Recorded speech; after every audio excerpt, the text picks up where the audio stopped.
Afternoon folks, welcome back. Okay, so another quick pattern for you today. Is a little emerger pattern. It's a yellow owl emerger. I had a request to tie this, so it's a nice quick easy tie, and I'll show you a couple of shortcuts with this as well.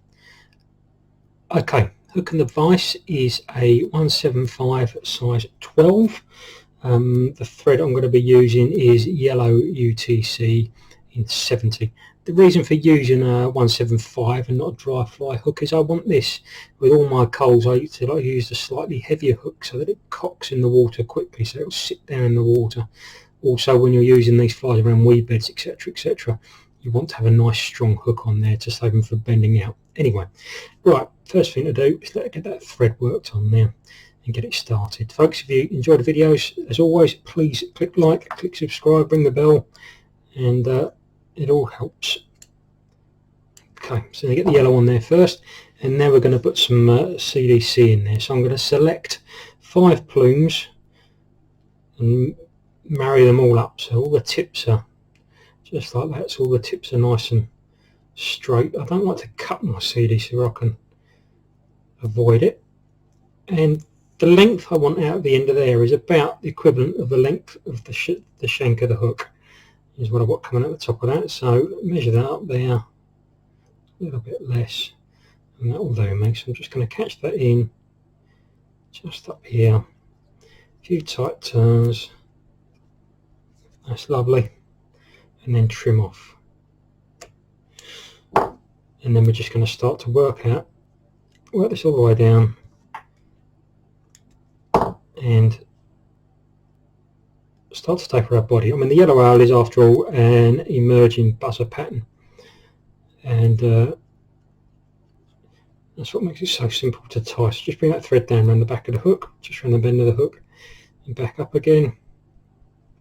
Just looking to create a bit of a taper. You've got a nice bit of taper up here anyhow where the head is. Back down again,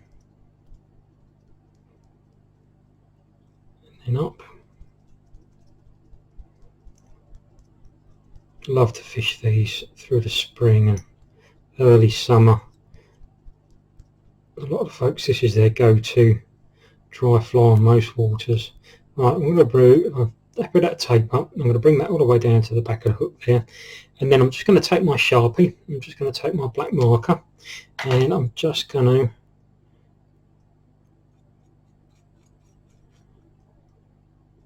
to colour in that thread. Okay, that's enough. This saves you having to use 2 threads.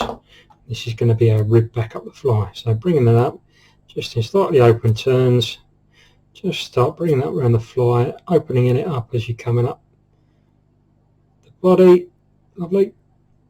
And then up here to finish on the top, a little bit of I like to use squirrel dubbing. Some people use Hares here. It all has a similar effect, just a little pinch of this squirrel up here, not too much, just to create a little thorax.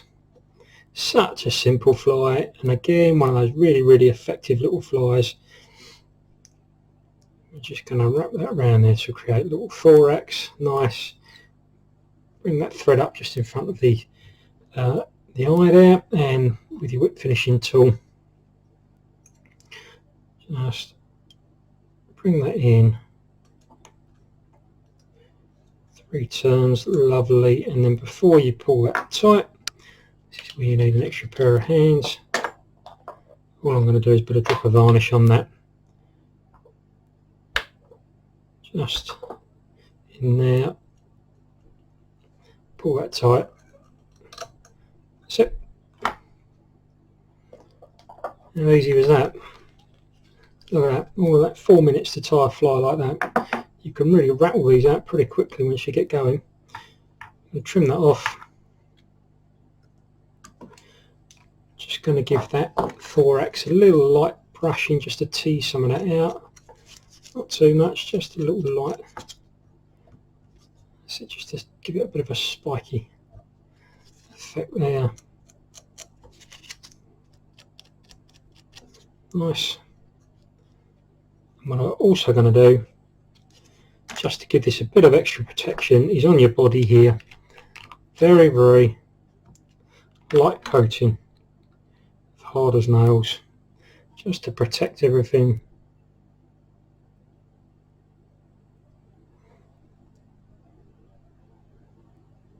Try not to get it up into your dubbing. Just keep that moving.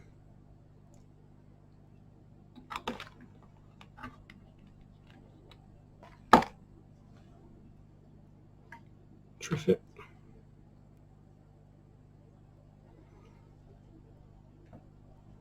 Lovely. Let that dry off. Give it another coat if you want to. Not sure what's happened to the light in there, but it's just darkened off a bit. But there you are. Real simple, quick, easy yellow owl buzzer. Didn't take a couple of seconds to do it. Thanks very much for watching. See you soon.